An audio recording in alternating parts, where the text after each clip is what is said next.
الحمد لله رب العالمين، والصلاة والسلام على أشرف الأنبياء والمرسلين نبينا محمد وعلى آله وصحبه أجمعين. أما بعد، پیغمبر صلی الله علیه وسلم سیرت مبارکه سلسله روانه و بتوفیق الله سبحانه وتعالى، او بیا په دې سلسله کې دغه تاریخي غزا سیرت بیانېدو چې هغې ته غزوة خیبر ویل کېږي. دا په هغې کې 5م بیان دی. په اخرني بیان کې یو څو خبرې بیان شوې وي. یو فضیلت د هغه خلکو چې هغوی هجرت کړی و د حبشې نه مدینې ته، چې هغوی ته کشتۍ والا هم ویلی کېږي. دویمه دا خبره بیان شوې وه د هغه انسان قصه، کوم انسان چې د تکلیف د لاسه خپلې ګوتې پرې کړې وي. وضاحت د دې واقعي او د تفصیل هلته شوی و. اخرنی مسله دا بیان شوې وه چې پیغمبر صلی الله علیه وسلم په څه طریقه باندې د صفیه بنت حیی رضی الله عنها سره واده وکړو. په هغې کې څو مهر یې ښودی شوی او د دې واده ولیمه څنګه وه، د دې مسلې بیان په تیر شوي مجلس کې شوی. د هغې نه بعد بیا څه شي دا به انشاءالله نن بیانو. اخرنی خبره ما دا کوله چې پیغمبر صلی الله علیه وسلم د صفیه سره واده وکړو. هغه واده څنګه ساده واده و او هغه نکاح څنګه په اسانه طریقې سره شوې وه چې په هغې کې زموږ دپاره درس او عبرت دی چې موږ هم د خپل ودونه او د خپل نکاحونه اسان کو. نن سبا اکثرو کورونو کې پیغلې پیغلې جنکۍ ناستې دي او دنیا الکان بې واده ګرځي چې د بعضو عمرونه پکې د 15 د 16 د 10 نه موړېدلي او دا ټول غیر شرعي کار دی. دا طریقه غیر شرعي ده چې د انسان د واده طاقت کیږي او یا د هغه د مور پلار طاقت کیږي چې د بچي له واده وکړي یا د جنۍ واده کړي او د دغه عمر پورې کېنولي، نو دا غیر شرعي طریقه ده، خصوصا په نن سبا دور کې. یو سړی دا وایي چې تا خو غیر شرعي ورته ویلي. غیر شرعي دا ده چې زموږ د دور او د زمانه دا پرفتن زمانه ده، د فتنو نه ډک وخت دی. قسمه قسم فتنې او قسمه قسم ګناهونه هغه زموږ په دې زمانه کې شته. نو چې یو هلک بې واده او یو جنۍ واده شوي نه وي، نو په هغې باندې دا یره ده چې یا په دوی باندې دا یره د یو انسان ده چې کیدای شي دوی په یو ګناه او فحاشۍ کې واقع شي. نو د هغې یو وجه دا ده چې هلته زموږ رسم و رواجونه ګران شوي دي، هلته مهرونه ګران شوي دي. د پیغمبر صلی الله علیه وسلم په دې نکاح کې د صفیه سره ما تاسو ته بیان کړی چې مهر یې څه و؟ مهر د هغې د ازادېدلو. پیغمبر صلی الله علیه وسلم ازاده کړه او بیا ورته وویل دغه ستا مهر شو، د ازادېدل دی. داسې په اسانه طریقه باندې که موږ چېرته شروع کړو د نکاحونو د تړلو، نو زموږ ډېرې مسلې به حل شي د الله په توفیق سره. خو نه پلار دې ته ناسي او ورور دا وایي او تره وایي او ماما وایي چې نه دا به لازم 20 تولې سره او دا به 10 تولې او دا به 10 تولې او دې سره به کور لیکي او دې سره به ځمکه لیکي. ټولې جاهلیت مسلې دي. یو سړي طاقت کېږي، موږ دا نه وایو چې ډېر مهر ناروا دی، دا جدا مسله ده. یو سړی مهر ورکولی شي، الله دې کړي چې خزانې ورکړي ښځې ته شریعت دې نه سمنه نه ده کړې. خو موږ دا وایو چې عام حالات زمونږ هغه داري چې د خلکو ډېر طاقت نشته او د یو سړي 3 زامن دي 4 زامن دي، نو هر یو له دومره مهر یښوده دا هم د هغه په وس کې نه وي بیا. نو پکار دا ده چې جنۍ کور والا که هغه پلاران دي که هغه رونه دي که هغه ترونه دي ټولو له پکار دی چې مهر کې اسانتیا پیدا کړي او په اصل کې دا مهر صرف دې دپاره دی چې د دې جنۍ د زړه خوشحاله شي، بس دې دپاره دی. وجه دا دی چې پردی خاندان او یکدم د هغوی سره داسې رشته راتله او بیا په هغه ځای کې ځان عادت کول دا ګران کار دی. نو د هغې د لاسه بیا دې ښځې ته دا مهر ملاویږي چې شریعت دا مسله بیانه کړې ده. او دې لپاره نه چې ته لور په یو تله کې ږدي او په بله کې ورسره پیسې او سره زر ږدي چې زه لور خرڅومه یا زه خور خرڅومه. نه، سړي ته واده کول دي، په لږ مهر یې ورته واده که. او ځکه حدیث کې دا راځي پیغمبر صلی الله علیه وسلم وی برکتی زنانه په زنانو کې هغه دي چې مهرونه یې لږي. برکتی زنانه په زنانو کې هغه دي چې مهرونه یې لږي، دا برکتی زنانه یي. د دې په ژوند کې الله ډېر برکت واچوي، د دې په دې رشته کې الله برکت واچوي. بل طرف ته د هلک کور د طرف نه مسله ګرانه ده. هغوی د دومره سامان په انتظار ناست دي چې د هغې د اخیستو وس د جنۍ د پلار نه کېږي او نه یې د رور کېږي او نه یې د بل خپل کېږي. ځوانشیر ډډه لګولې ده چې جنۍ به ماله فریج راوړي او ډډه یې لګولې ده چې دا به ښایسته کټلي او دا به لوښي یلي او دا به سامانونه یلي او دا به ایسیان یلي ماله. دې ته یې ډډه لګولې ده. نو هغه خو زموږ د دې طاقت نشته چې بس طاقت نشته جنۍ کور کې پاتې شوله. ځکه چې هلته خلک ته دې مطالبه کوي او د برید ته راته وی زه واده کومه جنۍ راولمه. نو چې جنۍ راولي خو به دغه کافي ده چې د دې کور نه دې ثابته جنۍ واغسته، نو نور وسله د مرۍ نه یې نیسي چې پلانې شی رانه کو پلانې رانه کو پلانې رانه کو. ډېر ملګري موږ ته دا خبره کوي چې نه د جنۍ پلار وایي چې زه وله کوم. نو دلته بیا 2 مسلې دي. یوه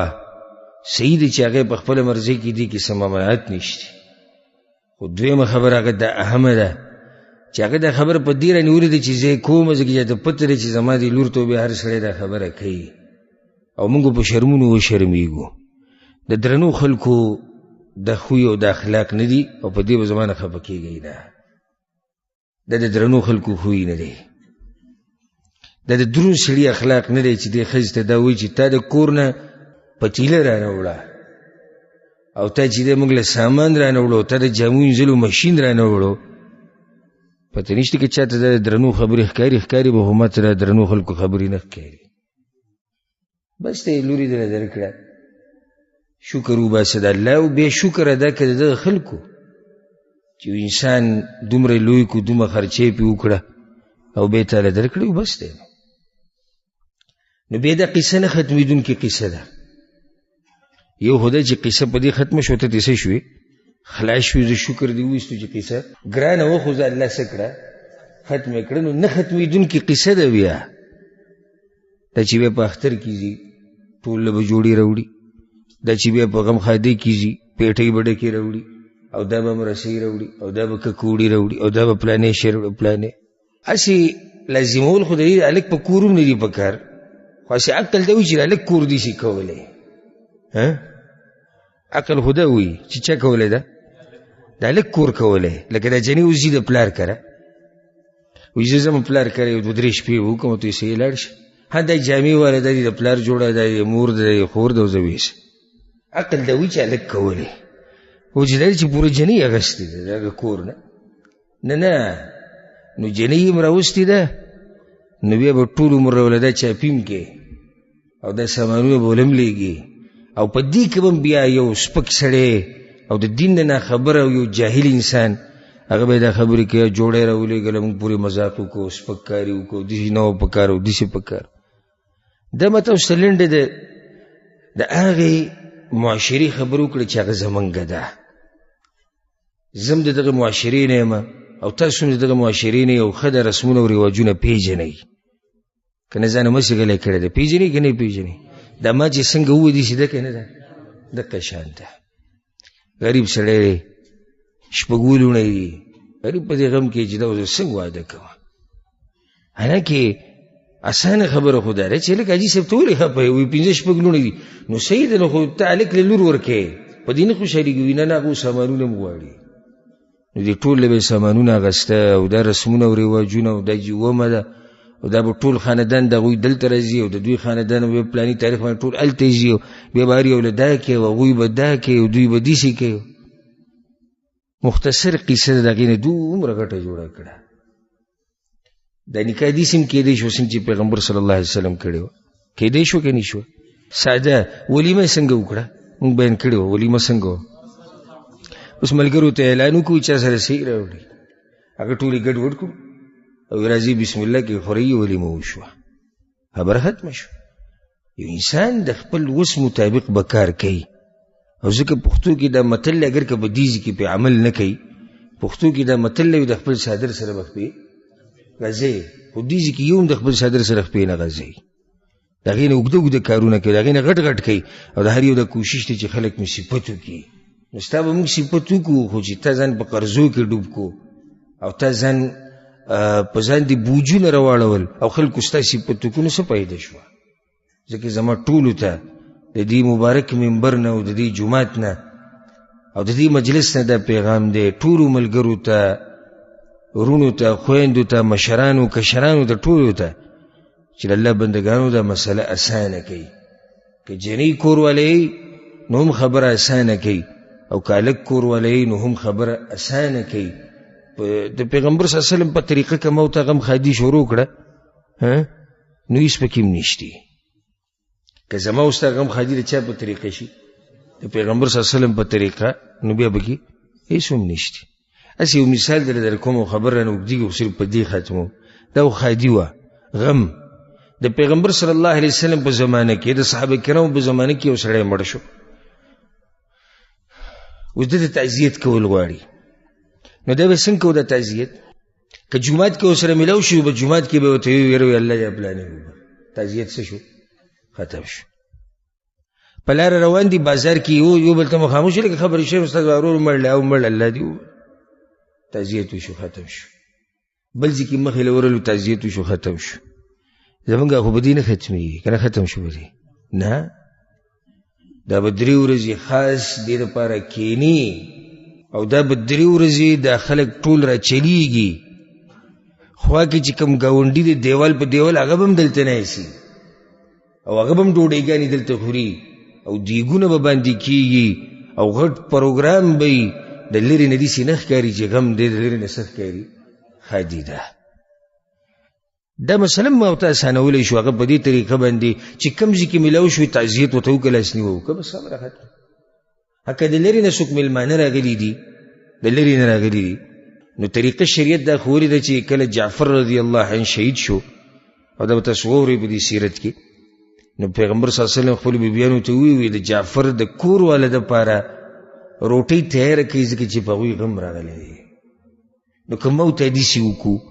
چې زموږ خپلوانو کې یا ګاونډیانو کې یا کلیوالو کې څوک مړ شو او د کور ته میلمانه راغلي دي او زه ذمهواري د میلمنو والم چې بیا اوله ورځ ډوډۍ په ما شوه بل وي زه به په دویمه ورځ کې څوک میلمانه راغلي میلمانه زه هغه هم کوم لرې نه راغلي دي اوس که هغه ځوان ناست هغه کوم چې خوا په خوا ستا ګاونډي دی نو د هغه مړول بیا ګران دي ځکه دا په شریعت کې نشتي چې ته په خوا کې د ګاونډي او ته هم ډوډۍ لالته ناسې ټولې ډوډۍ لالته ناسې نو بیا دا بس خفه شوي چې ډوډۍ پروګرام پکې نه کېده لرې نه چې راځي نه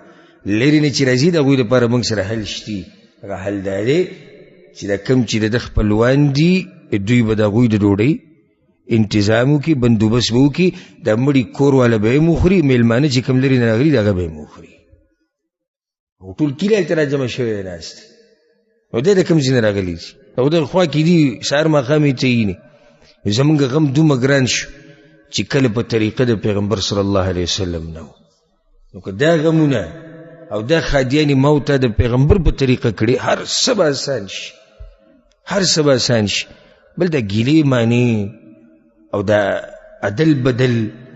او د پښتو دې قصو موږ ډېر خراب کړي وو. ځکه چې غټه خبره دا ده خلک به څه وایي، دې خلک به څه وایي ټکي زموږ بې بنیاد وویستو. خلک به څه وایي. اوس پلار یې مړ شو، ما ته ملګرو دا خبره کړې ده، ښه سقه کسان وایي زمونږ یو ملګری دی پلار یې مړ شو، پلار یې مړ شو، هغه پلار یې په قرضو کې ډوب دی او د زوی یې په قرضو کې ډوب دی. نو د بیا نورې قرض کړې، نو میخه یې حلاله کړه او په دې خلکو یې وښوروله. خو ولې لکه ته میخه اخلي او په تا قرضه ده او په پلار دې قرضه اوسي چلې ولې وایي دا خلک به څه وایي، د خلک به څه وایي ټکي موږ ټول تباه کړي وو. نو دا شعر ټکي چې خلک به څه وایي، د دې په ضد دا ټکي راولي چې شریعت به څه وایي او شریعت څه وایي. که چېرته دا ټکی موږ د دې په ځای راوستو نو زموږ ټولې مسلې به څه شي، هغه به حل شي. شریعت څه وایي لکه وایي شریعت خو جدا وایي، بس زموږ په ایمان دی. او که دې پسې ځي چې پښتو کې څه دي او خلک څه وایي او تاویلې ماویلې، نو دا به دې بیا ډېر ستړی کړي او ډېر به دې تنګ کړي. ځکه چې هر هغه لاره چې هغه د قرآن او حدیث خلافي او د قرآن او حدیث لاره نی، نو په هغې باندې انسان ستړی کېږي او په هغې باندې کړېږي. نو الله دې موږ له توفیق راکړي چې د پیغمبر صلی الله علیه وسلم په نقش قدم روان شو، او الله دې موږ له توفیق راکړي چې خپل غمونه او خپلې خادیانې د صحابه کرامو په طریقه باندې وکړو، او الله دې موږ د پیغمبر په دې طریقه باندې په صحیح معنو سره روان کړي. صفیه رضی الله عنها چې کله راواده شوه، موږ د دې سیرت نه بیانو، سیرت خو تفصیل بیا غواړي، خو دا ډېره اوچته زنانه وه او ډېره هوښیاره وه. د نسب خو تاسو ته پته لري چې دا د غټ انسان لور وه چې هغه د یهودو مشر و، ډېر غټ خاندان کې وه، دا خانداني جنۍ وه،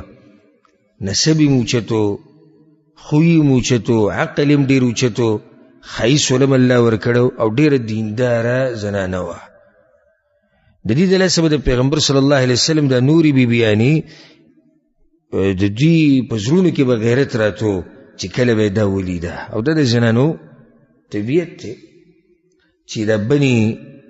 د یو بل سره داسې معامله کوي، په یو بل باندې وله غیرت راځي. عایشه رضی الله عنها وایي، دا حدیث امام احمد بن حنبل رحمه الله راوړی، امام ابو داود هم راوړی، وی چې ما رأیت صانعة طعام مثل صفیه، ما په دې ژوند کې داسې جنۍ نه ده لیدلې او داسې ښځه چې هغه دې دومره ښایسته خوراک پخوي لکه څنګه چې به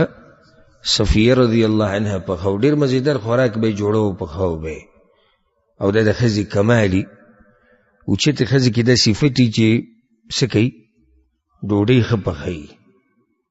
او د خاوند د مېلمنو خیال ساتي. اوس دا داسې ښځه راوستي چې ته د هغې نه ښه پخلی کوې، په څه شي نه پوهېږي، روزانه په دې دالو دله کولمې دغه کړې او په دې پالکو او دغې ته ناستې، غټ نه غټ پروګرام دا وکړي چې وایي ساده وریجې پخ کړي. نو ښځه تکړه ښځه هغه ده چې هغه قسمه قسم خوراک هم پخولی شي او د خاوند د مېلمنو خیال هم ساتلی شي. او د مېلمنو خیال هغه ښځه ډېره ساتي چې هغه تکړه په دې کارونو کې، چې څه وله نه ورځي، چې څه وله نه ورځي نو هغه بیا غریب مېلمه به څه راولي، ځکه چې د خپل حالت معلوم دي.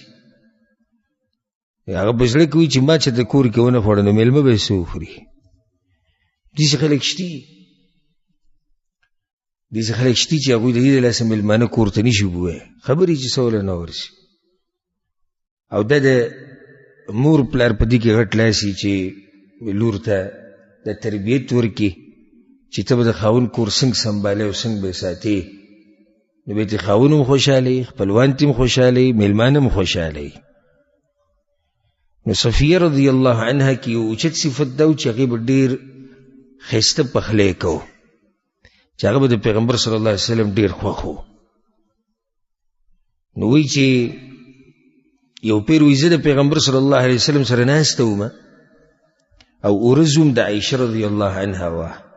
وی چې اهدت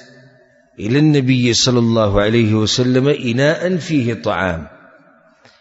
ناغي یو لوښی راولېږو په هغې کې خوراک وی چې دا پیغمبر صلی الله علیه وسلم له ورکوي دا د هغه خوښي نو دا یو خادم له دا لوښی ورکړی و چې دا ویس چې کله هغه خادم راغی وی چې دا پلانی را لېږلی دی وی چې پیغمبر صلی الله علیه وسلم له ورکه وی فما ملکت نفسي ان کسرته بس ما کې نور طاقت نه و د برداشت هغه لوښي دی چې لاس راواچو لوښی هم مات کو څه چې به کي و هغه دې ټول واوړېد نو پیغمبر صلی الله علیه وسلم څومره حکیم انسان دی او ما تاسو ته تیر شوي درس کې دا آخري نقطه بیان کړې وه ما چې مې په دې به خبره کوو پر روان بیان کې چې د دې ډېرو ښځو سره به ژوند څنګه تېری دا اوس حکیم انسان دی ګوره که زما ستا په مخ کې داسې وشي ما ورته به څه کوو روغه جګړه ده که جګړه ډېره غټه نه ده نو چغې دي بربادي ویل دي د دې ښځې مور پلار سپکول دي یا که د سړی ډېر هم کمزوری او وسې نه رسي په دې ښځه جو بس غوسه شي د کور نه وځي لاړ ووتو بس زه خفه یم ولې وی ښځې دا چل وکړو و د طریقه د پیغمبر صلی الله علیه وسلم نه زده کړه چې څه به کوې په داسې حالاتو کې ما تاسو ته اول دا خبره ذکر کړې وه چې کله مې یو سړی دویم واده کوي او دریم او څلورم کوي نو ځان تیار ساته دې ته چې په کور کې به اختلافات وي دې ته ځان تیار ساته ګورې او اوس که ته داسې ډډه دې لګولي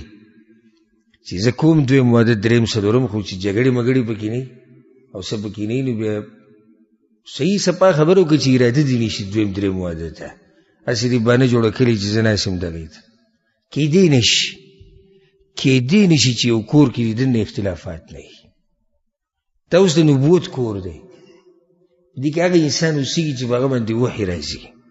او د هغه په کور کې هم دا قصې شتي نو دا خو د زنانو طبیعت دی داسې به کوي هوښیار سړی هغه دی چې د زنانو د دې طبیعت سره د ژوند تېروي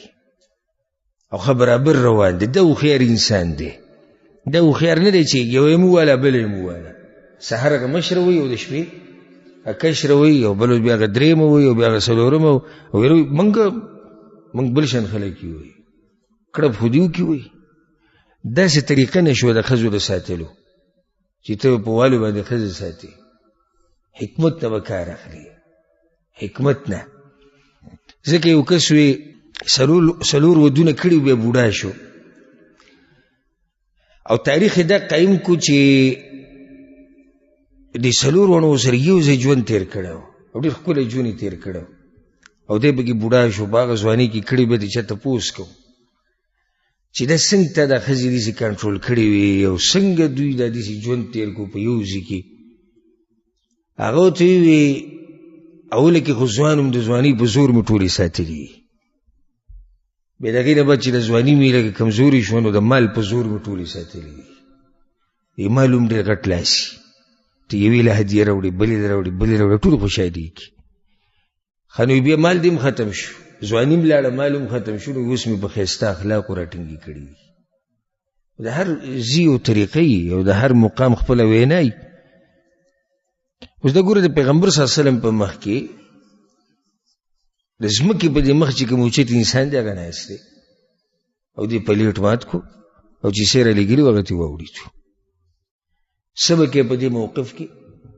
او څه به ستا طریقې د زده کړه د امام اعظم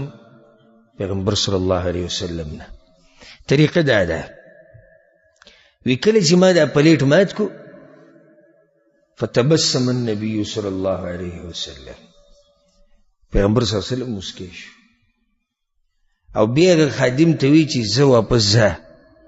مور ستا نن ډېره غوسه ده ګورې وی ما ورته چې یا رسول الله ما کفارته دا کوم کار چې ما وکړو دې څه کفاره ده دې ته مې احساس وشو چې نه وکول پکار یا رسول الله اوس را د طریقه وښایه هغه ورته اناء کاناء دغه لوښي په شان لوښی به ورله ورکوې دا یې کفاره ده ځکه چې د هغې لوښی دې مات کړی بل لوښی هغې راواغېستو خپلې کوټې نه هغه خادم له ورکو واپس ولېږو قصه څه شوه ختمه شوه نه جګړه وشوه نه اوازونه اوچت شو نه بدې ردې وویلی شوې نه غوغا جوړه شوه په کور کې ټوله کې زمونږ کورونو کې غوغا جوړه شي ګاونډیان به کله نه کله ګواښ لری شي هر ننوځي او دا نه چې کور کې درې ښځې دي یا دوه دي جګړه جوړه زمونږ د پښتنو کې یوه ښځه ده اکثر دا یوې سره دومره جاښه جوړه شي چې بیا به کې بارایي خلک ګواښ له راننوځي اوس خو د حالت ښه شوي دي خو د مشرانو نه تپوس وکړه پردي به دننه رالو ګواښ به یې کوو داسې جاښه به جوړه شي دومره غټه وایي که مسله دا په اسانه طریقه حل کېږي ولې نه حل کېږي په اسانه طریقه اسانه طریقه څه وه پیغمبر صلی الله علیه وسلم موسکی شو موسکی په دې شو چې د دې ښځو سن اشنا طبیعت دی خو هغې نه به دویمه مرحله څه ده وی رسول الله څه وکړم وي دغه شان لوښی وله بل ورکړه نه یې هغې ته ووایي چې ستا هغه لوښی مات کړی او نه یې دې ته ووایي چې دا څنګه او دا ولې پته یې چې دا صبر نشي کولی دا خو دې طبیعت دی دغه شان به ما ته ژوند تېرو د دې ښځو سره د دوی هغه عقل ته به ګورو هوښیار سړی هغه دی اوس زه د ماشومانانو سره کېناستم په مجلس کې ټول ماشومانان دي او زه دوی ته وایم چې ګوره مزدوري کوئ مزدوري ښه شی دی مزدوري چې سړی وکړي بیا ځان له واده وکړي چې واده وکړي د بچي کړي لکه وایه قمقله ته د چا طریقې چې ودونه کوئ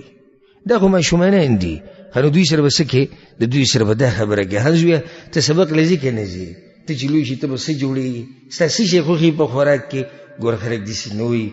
نه وایي دا بدې شي دې ځای کې ګوره ته به د ماشوم سره ځان ماشوم کې بیا بوډا سړی ناست دی اوس مشران ناست دي مجلس کې او ته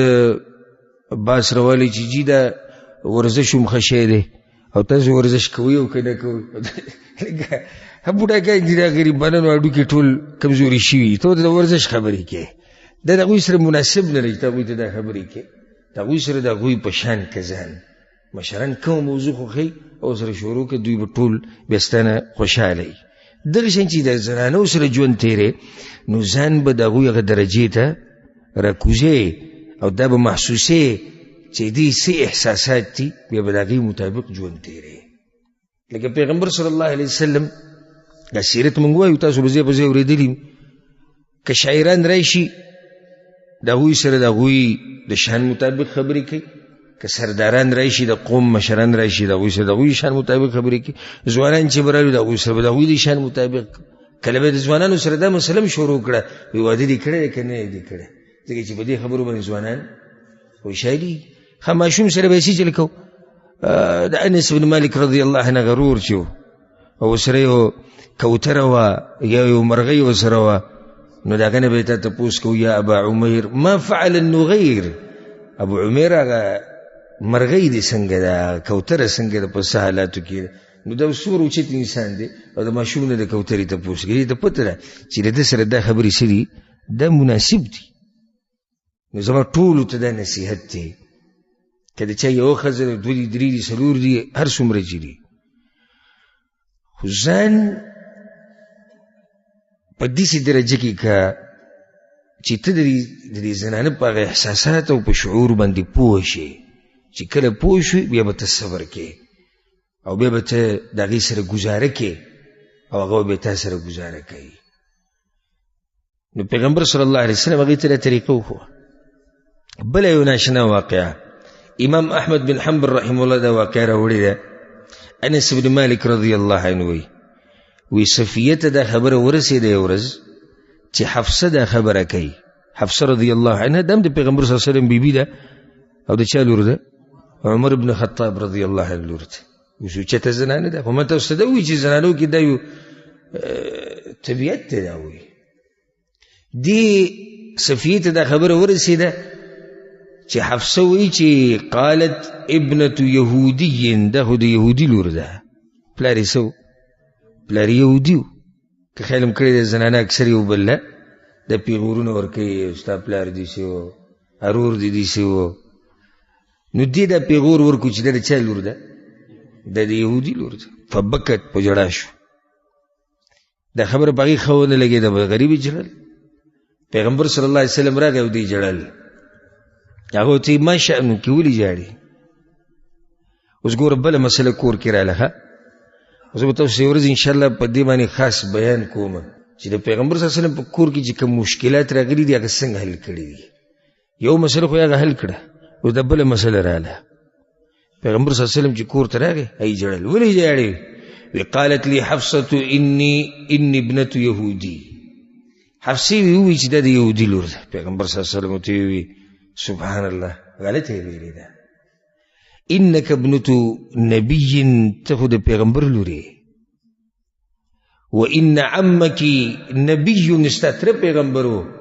وانك لتحت نبي تخد یو پیغمبر په نکاح کې، ففيما تفخر عليك نده به دسی چې فخر کوي پتا باندې. دی ورته وایي چې ستا پلار نبیو موسی علیه السلام، تر هارون علیه السلام، او اوس ته د پیغمبر په نکاح کې ته اوچته ښځه. اما ته تر هغه په دین وې مخکې د موسی علیه السلام په دین وې ته. نو دا پیغمبر خو د امت لپاره د پلار مثال لري. نو ستا پلار پیغمبرو، تر دې پیغمبرو، او اوس ته د پیغمبر په نکاح کې، نو دا داسې چې فخر کوي په تا باندې. بیا حفصه رضی الله عنها ته ووایي ګوره مسله حل کول دي چې ښه ورغی پسې.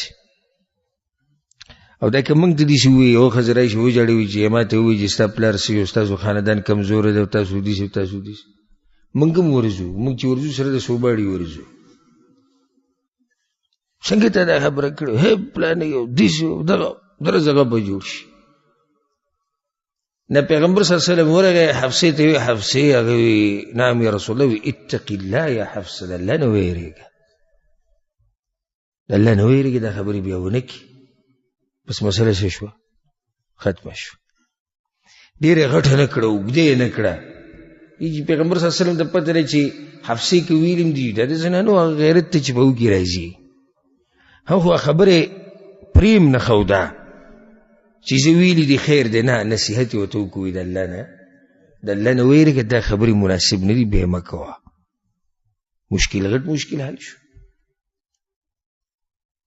او په دغه ټیم کې د صفیه رضی الله عنها عمر کله چې ورسره پیغمبر صلی الله علیه وسلم واده وکړو نو د هغې 19 کاله عمر و. او چې کله وفات کېده نو 50 کال د هجرت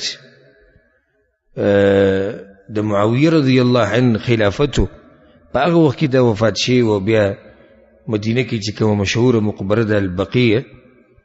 د بقیع په دې مقبره کې بیا دا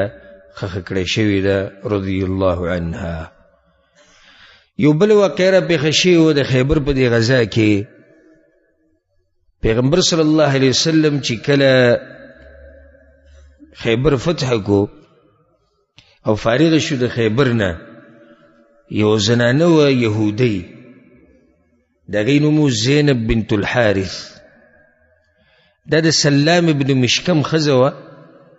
او د مرحب یهودي خور وه. هغه غټ یهودي چې د دې غزا په اوله کې مردار کړی شوی دی د چا په لاس؟ علي بن ابي طالب رضی الله عنه په لاس.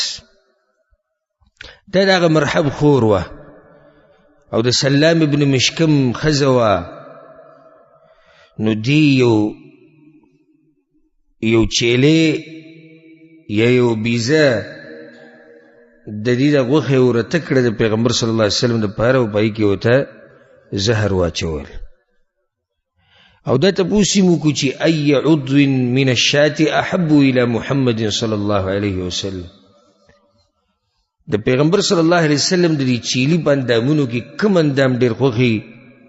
خلکو ته یې ذراع د سنګلې ډېره خوښوي. د دې د غوښې د پیغمبر صلی الله علیه وسلم ډېره خوښوي او خوري موږ لیدلی. فاکثرت فیها السم. نو په ټول چیلي کې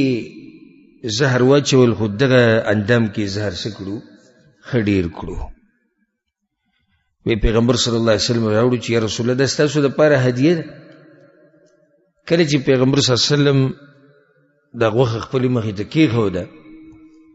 نو تناول منها الذراع، مکه اندام یې ترې راواغېستو کوم چې د پیغمبر صلی الله علیه وسلم خوښ و او دې پکې زهر ډیره چې ولیو فلاک منها مضغه یو چک دی پیغمبر صلی الله علیه وسلم وو فلم یوسغها خو تیره کړي دنونی ایله تیره کړي نه وه د غوښه چې کومه خولې ته واچوله شخونې پې ووخوله تیره کړي نه وه ها صحابه کرامو مو چې هغوی هم ناسو دې غوښې ته یو پکې و بشر بن البراء ابن معرور رضی الله عنه نه هغه هم د پیغمبر صلی الله علیه وسلم په شان ځان له غوښه راوشو کوله چې دې غوښې نه چک و او راویشو کوله ویې خوړه نو فاساغها هغه تیره کړه هر چې پیغمبر صلی الله علیه وسلم دی نو هغه د غوښه وی بیا راغوزار کړه او بیا یې دوی خپلو ملګرو ته چې ان هذا العظم لیخبرني انه مسموم ما ته دې هډوکي ووایي چې په ما کې زهر دی دې غوښې ورته ووایي په ما کې زهر دی په یو روایت کې داسې هم راځي چې پیغمبر صلی الله علیه وسلم د هغې نه ده غوښه راواغسته فانتهش منها داسې پرې خولې ترې راوشو کوله نو بشر بن البراء رضی الله عنه هغه هم ځان له یو هډوکی راواغستو هغه ته هم غوښه راوشو کوله کله چې وی پیغمبر صلی الله علیه وسلم د نوڼۍ تیره کړه دې روایت کې دی چې تیره یې کړه نو بشر رضی الله عنه په خوله کې چې څه هغه هم تیره کړه بیا پیغمبر صلی الله علیه وسلم ارفعوا ایدیکم د خپل لاسونه اوچت کړي دې غوښې نه فإن هذه الذراع تخبرني أنها مسمومة ما ته دې غوښې دا ووایي دې هډوکي دا ووایي چې په دې کې دننه څه دي په دې کې دننه زهر دي مه یې خوره نو بشر ووایي والذي أكرمك لقد وجدت ذلك في أكلتي التي أكلت یا رسول الله وی په هغه رب مې د قسمې چې تا له عزتونه در کړي دي ما ته محسوسه شوه په هغه ټیم چې ما خولې ته ور واچوله ما ته پته ولګي چې دې کې جاخه ده دا غوښه برابر نه ده پیغمبر صلی الله علیه وسلم ورته ویي نو راټول کړي به دې وی ما نه غوښته چې په تا باندې خوراک خراب کړمه وی ما چې د پیغمبر به دا غوښه خوښوي اوس زه یې که ویم چې یار مزېداره نه دی یا خونې ښه نه دی نو کېدای شي دې پیغمبر صلی الله علیه وسلم طبیعت به خراب شي بیا به دې غوښې ته زړه نه کېږي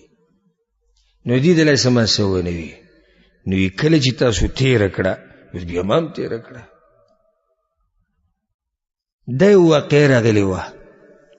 بیا پیغمبر صلی الله علیه وسلم دغه یهودۍ پسې یو کس ولېږو وی راوله دا ښځه هغوی لاړه دغه زنانې راوستل تپوس یې ترې وکړو تا ولې دا کار کړی دی وی اردت لاقتلک ما وی چې ته مړ شې ستا وجل مې غوښتو په روایت کې داسې راځي عبدالله بن عباس رضی الله عنهما روایت دی و پیغمبر صلی الله علیه وسلم ته وی چې اردت ان كنت نبيا فإن الله سيطلعك عليه وی ما وی که چېرته ته په رښتیا د الله پیغمبر نو الله به دله خبر درکوي او که دې وخوړه او خبر نه شوي بیا به پیغمبر نه وإن لم تكن نبيا أريح الناس منك وما که پیغمبر نه یې دا غوښه به وخوري مړ به شي او خلک به دې دمه شي پیغمبر صلی الله علیه وسلم ورته ما كان الله ليسلطك علي وی دا کېدی نه شي چې الله ته په ما باندې مسلطه کړي صحابه کرام غصه شو راپاسېدو په صحیح بخاري کې دا حدیث وی یا رسول الله الا نقتلها پرېږدئ چې مردار یې کوی د الله پیغمبر وی نه مې مړه کوئ پرېږدئ یو روایت کې داسې راځي په صحیح بخاري کې دا حدیث دی ابو هريره رضی الله عنه وی کله چې خیبر فتح شو یهودو پیغمبر صلی الله علیه وسلم له یو چیلې ورکو او په هغې کې ورته زهر اچولی و نو پیغمبر صلی الله علیه وسلم وی چې اجمعوا لي من كان هاهنا من اليهود دلته چې څومره یهود دي ټول راجمع کوي هغوی د یهود راجمع کړو ټول ورته وی هل انتم صادقي عن شيء ان سألتكم عنه تاسو ما ته رښتیا ووایئ که زه تاسو نه یو تپوس وکړم هغوی نعم یا ابوالقاسم موږ به لازم رښتیا ووایو ته تپوس وکوي هل جعلتم في هذه الشاة سما دې غوښې کې تاسو زهر اچولی و که نه وی او موږ زهر اچولی و پکې ما حملكم على ذلك نو زهر هم پکې څه اچول ولې وإن كنت كاذبا نستريح وإن كنت نبيا لم يضرك وی موږ وی که دروغجن یو دمه به شوتي او که پیغمبر نو بیا ولا نقصان نه ورکوي دا زنانې پرېښوده پیغمبر صلی الله علیه وسلم یو بل روایت کې راځي وي دی وجلې ده قصاص یې ترې اخیستی دی. ځکه موږ بار بار دا خبره کوو تاسو ته او په مخه یې کومه زه اکثر چې لازم به علماو ته رجوع کوي د دین ډاکټرانو ته د دین بیانول او د دې مسلې واضحه کول. اگر که نن سبا خو په انټرنیټ باندې هر سړی څه دی بیانونکی دی او مفتي دی چې چا څه بیان کړو بیانوي او بیا خلک راشي موږ ته ووایي نه نیټ کې راغلي و نیټ کې راغلي و. او د دې به څه جواب کوو چې یو کې دي چې دی قصاص نه کړه بلکې دي چې قصاص یې کړه. او ما تاسو ته یو درس کې دا مسله بیان کړې مو. جواب دا دی پیغمبر صلی الله علیه وسلم په اوله کې دا زنانه پرېښوده وایي څه ورته مه وایئ. په دې کې بیا خبر راغی پیغمبر صلی الله علیه وسلم ته وایي یا رسول الله بشر بن البراء رضی الله عنه مړ شوی.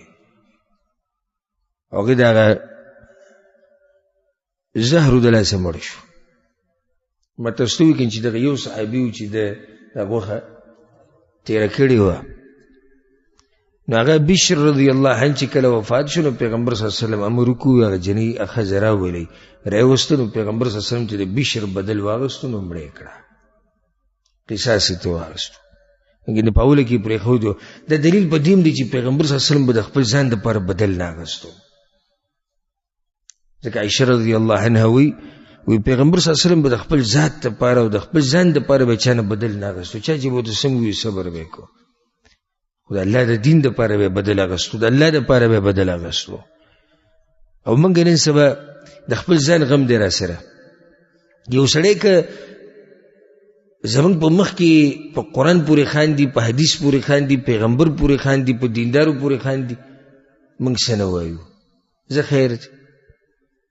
ای الله به دې تپوس کوي کیسه ختمه شو. خو چېرته دا سړی زما او ستا په باره کې خبره وکړي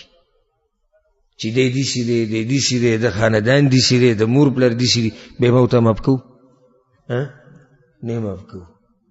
د خپل ځان په مسله کې موږ څوک نه معاف کوو او د دین دپاره غیرت نشته د الله دپاره غیرت نشته او د خپل ځان دپاره بیا څه کوو تاسو ته به معلومه ده. د دې زهرو اثر په پیغمبر صلی الله علیه وسلم باندې څنګه و نو هغه داسې حدیثونو کې دا مسله راغلې ده چې پیغمبر صلی الله علیه وسلم باندې به تکلیف راتو کله نه کله د دې زهرو هغه اثرات وو نو بیا به پیغمبر صلی الله علیه وسلم حجامه کوله. حجامه څه ته وایي وینې ویستو ته وایي. ځکه امام احمد بن حنبل رحمه الله دا حدیث راوړی په صحیح سند سره د عبدالله بن عباس رضی الله عنهما نه وی کان رسول الله صلی الله علیه وسلم اذا وجد من ذلك شیئا پیغمبر صلی الله علیه وسلم چې به کله تکلیف محسوس کو تکلیف د هغه زهرو د لاسه نو وی چې یو پیر په سفر باندې او احرام یې وتړو په سفر باندې او احرام یې وتړو نو وجد من ذلك شیئا نو هغه تکلیف په بیا راغی فاحتجم نو پیغمبر صلی الله علیه وسلم حجامه وکړه. ځکه یو حدیث کې دې سره چې ان نبی صلی الله علیه وسلم احتجم وهو محرم پیغمبر صلی الله علیه وسلم د حالت احرام کې څه کړی دي حجامه کړی ده. ولی وی من اکلة اکلها من شاة مسمومه سمتها امرأة من اهل خیبر. هغه غوښې د لاسه چې خیبر په ځمکه کې پیغمبر صلی الله علیه وسلم خوړلې وه او هغې کې هغه یهودی وي زهره چې ولي نو پیغمبر صلی الله علیه وسلم ته هغه تکلیف و د هغې د لاسه بیا حجامه کوله. دلته یو مسله اهمه اکثر زموږ د عوام ډېر زیات تپوس دا کوي وایي زه په احرام کې وم او زما نه وینه لاړه نوک مې مات شو خپه مې زخمي شوه لاس مې زخمي شو په ما څه شتي او که نه نو هېڅ پې نشتي. دا مسله بې بنیاده ده چې د احرام په حالات کې د چا نه وینه لاړې شي د په ده باندې دم د هېڅ دم پې نشتي. هغو قصدن همدن هم لا نه دي کړي او دې کې پیغمبر صلی الله علیه وسلم قصدن وینه وباسي. سړی راوغوښته وایي راشه ما له حجامه وکړه وینه رانه وباسه. یو سړي خپه ولګي لاس ولګي راولېږي دیکه وله شکر کې هېڅ خبره نه. په دې مسله د سره څه دلیل نشي چې د احرام په حالاتو کې که چا نه وینه لاړه د باندې دم دی. هسې دې بعضو مولیانو دین ګران کړی دی عوامو ته او زر ورته پتا دم د دومره پیسې دي پتا به وختي مازیګر زما خواله او ملګری راغلو هغه ته څه مشکل او غریب څه سوچونه وسوسو کیو نو بیا ما ته وی چې ما د مولوي صاحب سره رابطه وکړه چې زما ژوند داسې دی چې وسوسې مې ډېرې دي کار ته مې ډډې نه لګي ژوند مې تنګ شوی دی زه څه وکړم وی ما ته د نن مازیګر مسله ده وی ما ته وی چې زه به درته دا مسله معلومه کړمه چې دا به تا باندې څه چل شوی دی او که نه او که چا د باندې څه کړي خو د هغې به زه 1,00,000 روپۍ علمه وی ما ورسره خبره وکړه چې سیده ته حالات معلوم کو زه به در 1,00,000 روپۍ درکم وی په هغې کې بیا ما ستا بیانونه اوریدونو یو مسله به کې تا دا بیان کړی و چې دا کارونه خو ناروا دي نو زما زړه کې راغله چې یاره دا ما ناروا کار کړی نو هغه ته مې ټلیفون بیا میلاو کو پاکستان ته چې ګورې زه دغه مسلو کې نه یم او نور دا کیسې چې مخکې به ونه ځي هغه وایي چې اوس خو موږ مسله معلومه کړې ده موږ دې ستړي کړي یو زما هغه روپۍ راکړه ته به که زه لاړ څه کې که منې او که نه یې منې خو 1,00,000 روپۍ زما هغه راولېږه دا چې کله موږ د دې عوامو د مال د حفاظت لپاره خبرو وکړو نو الټه موږ ته وابیان او بې ادبه او بې مذهبه وایي زما خواله راغی د الله په توفیق سره په 4-5 منټه کې هغه مسله ورته ما بیان کړه د قرآن او حدیث په رڼا کې مې جواب ورکړو او ښه مې مطمئن کو او بیا مطمئن شو من اشتیزا سره ښه مطمئن له خو دغه مولیان او دا پیران او دا مریدان دوی ته پیسې مخلي عزت ولم خرابوي دین ولم خرابوي بیا هم دا جاهلان وی نه نه وی تکړه مولا وکړو مسلې دا غزینه معلومه ولا زوستانه ده ته پوس کوم د دې سره علم الغیب دی دې څنګه معلومه چې دې سړی ولې کار ته ډډې نه لګي او دې سړی ولې په وسوسو کې پروت دې څنګه معلومه 1,00,000 روپۍ د څه شي دی د تجارت ته دا څه دی تجارت ته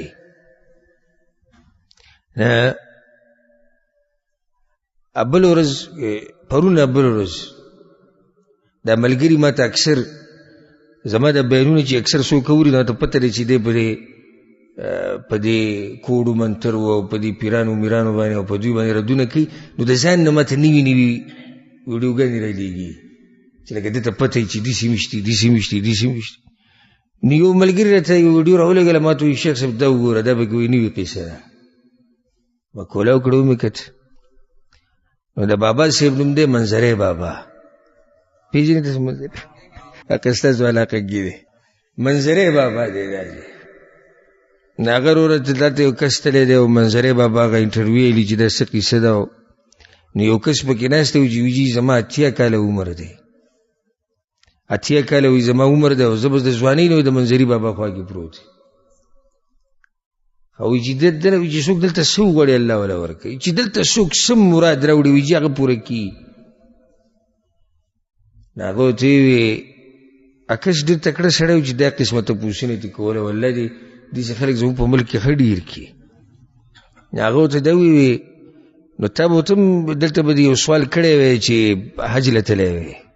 ځکه چې 80 کاله دې وشو دې عمره کړې نه دی حج هغه وایي بس زموږ په تقدیر کې نشته بس په نصیب کې دی نه وي نو خو بیا دې په دې کې په ځان رد وکړو چې په نصیب کې نشي نه کېږي چې الله یې نه درکوي نه کېږي نو بیا د منظري بابا ته سره پروت بیا پکې یو بل راټینګه که هغه هم لیدلی خاندانه سړي دا کلمې ورته رادغه شي هغه هلته ناسته وي چې موږ مالګه دمو زموږ خاص مالګه ده او که چا ته څه تکلیف وي هغه ورکوو نو بس دې سره وکړي چې دې مالګې سره نو سوره اخلاص درځي که نه او یو هغه چې کم ګډوډ شو ته دمونه یې چې تله سوره اخلاص نه درځي ظالمانو د دې غریبانو خلکو دا مالونه موږ وړو د هغوی هغه دین هم ګډوډ کړو ټول د الله نه هم لرې کړو د پیغمبر نه هم لرې کړو زموږ په ملک کې 2 قسمه خلک دي دا مسله ما بیان کړې تاسو ته دې بارک الله فیک وزادک الله علما 2 قسمه خلک دي په دې زموږ په دې ملکونو کې د پاکستان افغانستان انډیا بنگلادیش د قواو شای چې څومره دي یو قسم خلک هغه دي چې د الله نه به دي لرې کي، دویم قسم خلک هغه دي چې د پیغمبر نه به دي لرې کي. نو چې د الله نه م لرې شو د پیغمبر نه م لرې شو نو په تا کې پاتې څه شو؟ یو دا دي ګوره، دا د قبر پرست او د صوفي او دا دوی د الله نه لرې کي. که ته الله ته لاس اوچتوې چې الله ماله دا رقم، نو ته ګناهګار یې، ستا خبره الله ته نه رسي، نو ته وسیله جوړه که. تاریخ ستا خبره وی نه رسي والعیاذ بالله، نو ته وسیله جوړه که. مړه ته ګناهګار سړی وي. دیزی کې راځه دلته مالګه دلته پلانی شی دی، بیماریانو علاج په دې کېږي، دمونه به راته اچو. د پلانی بابا او د پلانی بابا د قبر په خوا کې چې دی بس جاړه او پریادونه کوه، الله د نه څه شو؟ هیر شو، ختم شو. دې خلکو ته ورب الکعبه که الله یاد دي، دوی ته الله نه دی یاد. ګورئ ځکه که الله ورته یاد وي نو ده په دربار او په درګاه کې کول څه؟ که الله ورته یاد دی دی په تعویذونو او په دې خزعبلاتو او په دې دوکو دړکو باندې کوي څه؟ یو قسم دا دي. نو دویم راووتو، منګه جي په حدیثونو باندې نه پوهېږو، حدیثونه د یو بل سره ټکراو خوري، حدیثونو کې داسې خبرې دي داسې دي. نو دا بیا مولیانو د دین مشرانو دین واضح کړی دی. نو موږ به د مولي صاحب او د امام صاحب لار مضبوطه راونیسو چې څه هغه ویلي دي هغه به منو، چې د څه نه یې منع کړي د هغې نه به منع کېږو، اگر که دا د پیغمبر خلاف وي. پیغمبر رانه څه کو پاتې شو. پوره یو نیمه ګنټه بیان به وکړي، 2 ګنټې به وکړي، اواز به بوغ شي او دقه قصه کوي رحمت الله علیه رحمت الله علیه او پلانې رحمت الله علیه، او دغه قصې کوي لکه چېرته به ګدام ګویا کنه صلی الله علیه وسلم. خلک بالکل دغه د پیغمبر نه لرې کړي دي، بس دغه د بزرګانو قصې دي او دغه د مولیانو قصې دي او بس. نو یوې فرقې د الله نه لرې کړو او بلې فرقې د پیغمبر نه لرې کړو. نو چې د الله نه م لرې شي او د پیغمبر نه م لرې شي نو پاتې څه شو؟ نو هسې دا خبره مې دې پورې راواغسته چې مولیان خو به ډېر څه وایي، خو د هر مولا خبره خو برابر نه وي که نه. اوس دا بنیادي مسله ما دا بیانوله چې دا بعض مولیان دا وایي چې او د عوامي چې یو مسله بیانوي مولیان نه اورېدلې هسې نه بیانوي، و چې حرام په حالات کې وینه د سړي نه لاړی شي نو په ده باندې څه دی؟ دم دی. زه په مینا کې وم د حج په دوران کې، یو سړی را سره ملاو شو، ډېر ګډوډ و، ډېر ګډوډ و هغه غریب. او ما ته وی تپوس ته نه کومه، ما وکړه څه تپوس دی چې ته غریب بهر نه راغلی وی، ډېر ګډوډ و. خو ما پښتو کې خبرې کولې نه، زه وپوهېږم چې پښتن دی او بیا خو موږ هر سورګیري ته شاګل وایو، هغه وایي چې ګیره یم دی وي دی به پوهېږي. ما ته وایي چې یاره امیر صاحب تپوس ته نه کوم، ما وکړه تپوس. یو مسله یې بیانه کړه چې داسې داسې کار شوی دی. ما مولوي صاحب ته ټلیفون وکړو پاکستان ته چې ما نه داسې کار شوی دی احرام په حالات کې، اوس څه وکړم؟ هغه ما ته وایي چې په تا باندې ښځه طلاقه ده. نو زه حیران شوم چې آخر دا په دې احرام کې کوم کار دی چې د هغې د کولو سره په انسان ښځه طلاقېږي؟ نو بیا ما پوه وکړو، مسله مې ورته ټوله واضحه کړه او دا مې ورته ووایي چې ګوره دا مسله د قرآن او حدیث په رڼا کې داسې ده. هغه دا سر داسې وشړپو راوشړپو بنګ بنګ یې وکړو، خو زما هغه باندې ډېر نه و مطمئن، په هغې ډېر مطمئن و چې ښځه طلاقه ده. زمونږ د پښتنو کې دا مسله دنه پرته ده چې کم مولا داسې سخت خبرې ډېرې کوي، ښځه طلاقه ده، کافر دی، مرتد دی، وجلي په کار دي، په ده به سلام نه اچې، د سره به خبرې نه کوي. دا مسلې خوښې دي. وایي نر مولا دی، نر مولا دی، مسلماني د اسلام نه وویستو څه ته؟ کفر ته. نر مولا دی په روغ سړي باندې ښځه څه کړه؟ طلاقه یې کړه. نر مولا دی هر څه تباه و برباد کړو. نو بیا ما هغه پوه کړو په دې مسلې باندې، خو هسې ما ته اندازه ولګېده چې دا مسله یې داسې خاص خوښه نه شوه، ځکه چې هغه داسې درنه مسله په کار و، نو درنه خو بیا دغه و چې ښځه دې څه ده؟ طلاقه ده. نو الله دې زمونږ په مولیانو باندې رحم وکړي او زمونږ په دې عوامو دې الله رحم وکړي چې د مولیان موږ ته حق بیان کړي او چې د عوام د حق ومني. لکه چې ګورې بیا دې ته ویم او بیا دې ته ویم، دین دیم ګډوډ کیږي، غیرت به دیم ختم شي، عزت به دیم ګډوډ شي، او پیسې به د نم ولګي، او هیڅ به دې په لاس باندې رانشي. او چې کوم سوچي دین د قرآن او حدیث دی که ناشنا خوند دی، مال به دیم محفوظي، عزت به دیم محفوظي، دین به دیم محفوظي، او په هر ځای کې به ته په امن او امان سره. دې حدیث کې دا مسله چې پیغمبر صلی الله علیه وسلم دا وی چې په دې غوښه کې څه دي؟ زهر دي. ایا دا دلیل دی په دې باندې چې هغه سره علم الغیب؟ نه، دا ورته الله ویلي. وجه دا ده چې قرآن او د حدیث د ډېرو دلایلو نه دا واضح ده چې پیغمبر سره علم الغیب نشتی. نو بیا دا دلیل څنګه دی؟ نو موږ به وایو چې هر ځای کې چې پیغمبر د غیبو خبره کړې ده هغه ورته الله کړې ده. لکه اوس آخرت کې به څه کي، حساب کتاب به څنګه؟ لکه پیغمبر صلی الله علیه وسلم وایي اسې یو مثال وی قیامت په ورځ به بنده د الله سره ماریزې کوي، بنده به د الله سره څه کوي؟ ماریزې کوي. ولې پیغمبر صلی الله علیه وسلم دغه حالت لیدلي نه دي لیدلي؟ نه لا قیامت راغلی خو دا ورته الله وایي چې داسې حالات به وي. بله مسله دې چې دا ثابته شوه چې د یهودو موږ سره څومره حسد دی، او یهود زمونږ د همیشه دشمنان دي. زمونږ په پیغمبر باندې هغوی دا مخکې هم ډېر ګزارونه یې کړي دي چې هغه موږ سره تېر شوي دي، څو حملې دوی کړي د پیغمبر صلی الله علیه وسلم د وجلو دپاره، خو دی هم یو حمله کړې وه. ځکه حدیث کې دا راځي پیغمبر صلی الله علیه وسلم وایي، امام بخاري د حدیث راوړی، عائشه رضی الله عنها وی پیغمبر صلی الله علیه وسلم په کومه بیماری کې چې وفات شوی او د دنیا نه تللی وي په هغې کې به ما تداوي هلته خدای په کور کې وکړه.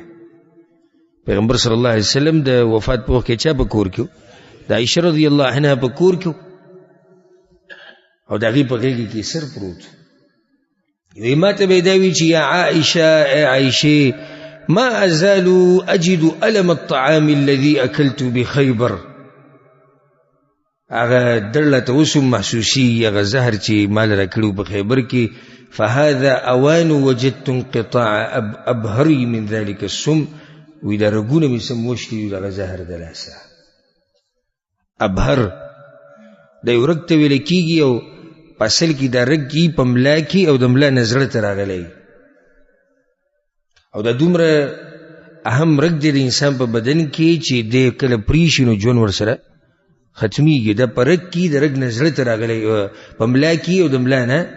زړه ته راغلی. پیغمبر صلی الله علیه وسلم ماته وایي چې عایشې مقه رګ مې لکه شلېږي چې دې زهرو د لاس. پیغمبر صلی الله علیه وسلم په خپله دا خبره، هذا اوان انقطاع ابهري، دا هغه وخت دی چې زما هغه رګ شلېدو والا دی. کله به یې داسې ووایي. نو ځکه پیغمبر صلی الله علیه وسلم ته الله دا شرف هم ورکړی دی چې هغه شهید دی. پیغمبر صلی الله علیه وسلم څه دی؟ شهید دی. امام ابن القیم رحمه الله په دې باندې ډېره ښکلې خبره کړې ده په خپل کتاب زاد المعاد کې. په دې باندې بحث کړی دی چې ولې الله پیغمبر صلی الله علیه وسلم باندې تکلیف د مرګ په وخت کې راوستو. نو جواب د هغې داسې کړی دی، وی الله غوښته چې د پیغمبر د مقام او شان خو هسې موچت دی چې ښه اوچت شي، او چې د شهادت ته مقام ورته میلاو شي. نو پیغمبر صلی الله علیه وسلم په خپل ابتدایي کې وفات شوی دی، خو څه دی؟ شهید دی. او هغه د یهودو د شادو د خنزیر د اولاد د لاسه چې دوی ورته په هغه غوښه کې زهر اچولی و. او دا د یهودو د پخوانه دا طریقه د دوی پیغمبران وجلي دي. ځکه الله سبحانه وتعالی دوی ته دا ویلي هم دي،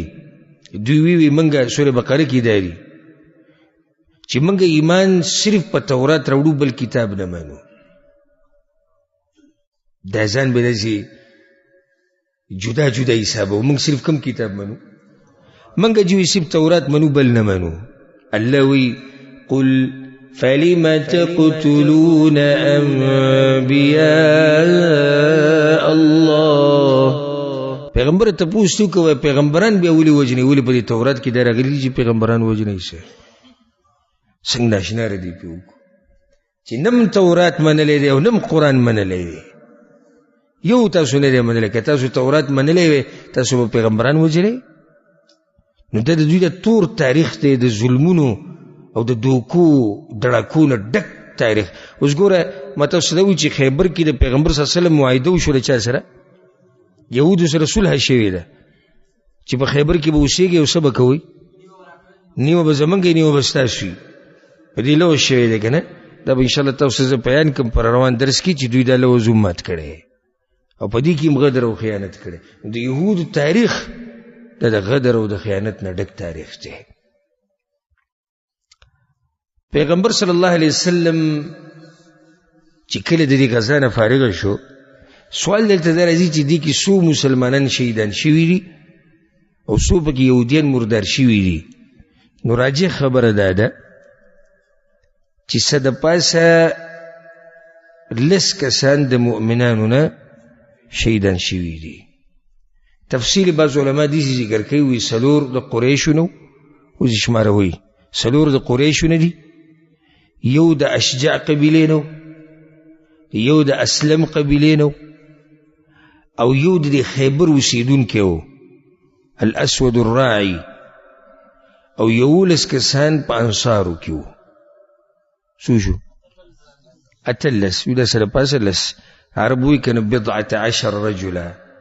څه د پاسه چې کله عرب وایي نو دا څه د پاسه د 3 نه د 9 پورې، 3 نه د 9 پورې، یعنې د 14 نه د 19 په منځ کې وو. دا کوم حساب چې ما وایي نو دې مطابق څو کسان شهیدان شوي؟ 18 کسان شهیدان شوي دي. او د یهودو نه د هغوی نه تقریبا 19 کسان مردار کړی شوي، 19 یو کم 40 کسان د هغوی نه مردار کړی شوي دي چې په هغو کې د هغوی مشران وو، لکه د ابوالحقیق هغه 2 زامن او دغه شان مرحب، غټې غټې سټې د دې یهودو هغه مرداري کړی شوي دي په دې اوچته غزا کې او په دې تاریخي غزا کې. کله چې پیغمبر صلی الله علیه وسلم د خیبر نه روان شو مدینې ته، نو لا روان شوی نو چې په دغه کې وخت کې یو صحابي راغی، ابان بن سعید رضی الله عنه، نجد علاقې ته پیغمبر صلی الله علیه وسلم لېږلی و. نجد دې علاقې ته وایي د قسیم او ریاض او د خوشه چې څومره علاقې دي ټول د نجد ویلی کېږي. دې راغی ابان بن سعید رضی الله عنه، وجه څه و دی چېرته تللی؟ ولې دې تللی و نجد ته. نجد ته ولې تللی؟ کله چې پیغمبر صلی الله علیه وسلم خیبر ته ووتو روانېدو، نو ده سره یې څه کسان ملګري کړو، وایي ته د نجد طرف ته لاړ شه. ښه دی ولې ولېږو؟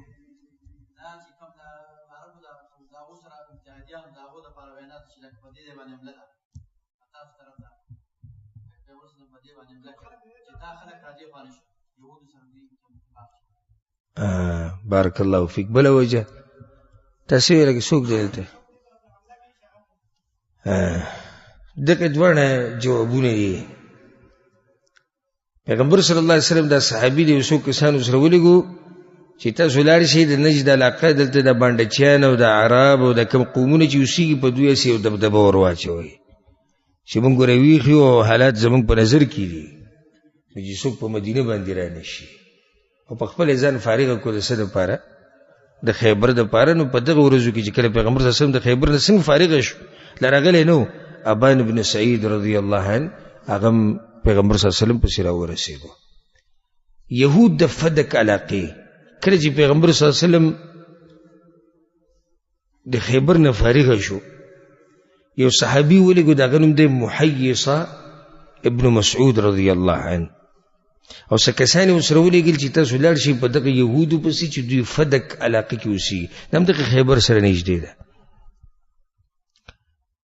دغه طرف ته نږدې راځي، هلته هم یهود اوسېدو. وایي تاسو لاړ شئ فدک علاقې ته، هغوی له د اسلام دعوت ورکوي. نو هغوی لیټ شو، هغه اسلام هغه دعوت هم قبول نه کو. نو پیغمبر صلی الله علیه وسلم چې کله د خیبر نه فارغه شو، نو هغوی ته خبر ورسېدو چې یاره د خیبر یهود خو ټول ختم کړی شو او پیغمبر صلی الله علیه وسلم ته فتح میلاو شو. نو هغوی په پیغمبر صلی الله علیه وسلم پسې کسان راولېږلو، وی ای د الله پیغمبره د فدک یهود ته دا وایي څنګه چې تا د خیبر د یهودو سره صلح وکړه په نیمه باندې، دغه شان صلح وکړه موږ سره په نیمه باندې. نو د فدک علاقې دا یهود چې دي دوی د ځان نه صلح کړې ده. دوی ویري د اوله کې خو دعوت قبول نه کړو د اسلام، خو چې کله ورته وروسته خبر راغی چې یاره خو د خیبر نه فارغ شو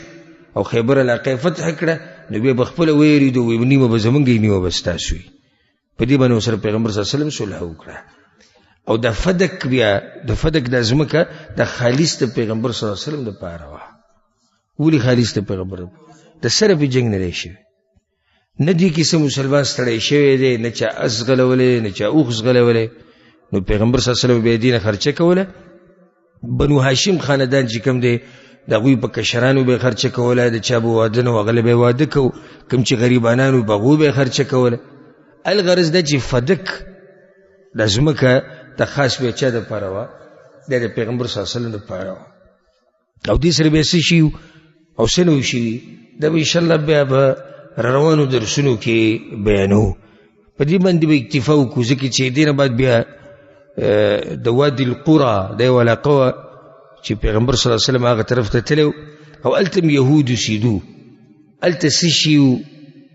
او څه نه و شوي او څنګه هغه یهود پیغمبر صلی الله علیه وسلم کنټرول کړي، دا به یې لږ تفصیل غواړي. دا به انشاءالله پر روان درس کې بیان کو. الله سبحانه وتعالی دې منګه د دغه پیغمبر صلی الله علیه وسلم په نقش قدم روان کی، او څنګه چې الله موږ دلته جمع کړي وو دغه شان دې الله موږ او څوک چې دا بیان اوري او څوک چې چینی، الله دې موږ ټول په جنت الفردوس کې د پیغمبر صلی الله علیه وسلم سره یو ځای کړي، او الله دې موږ ټولو ته علم نافع نصیب کړي. هذا والله أعلم، وصلى الله وسلم على نبينا محمد وعلى آله وصحبه أجمعين.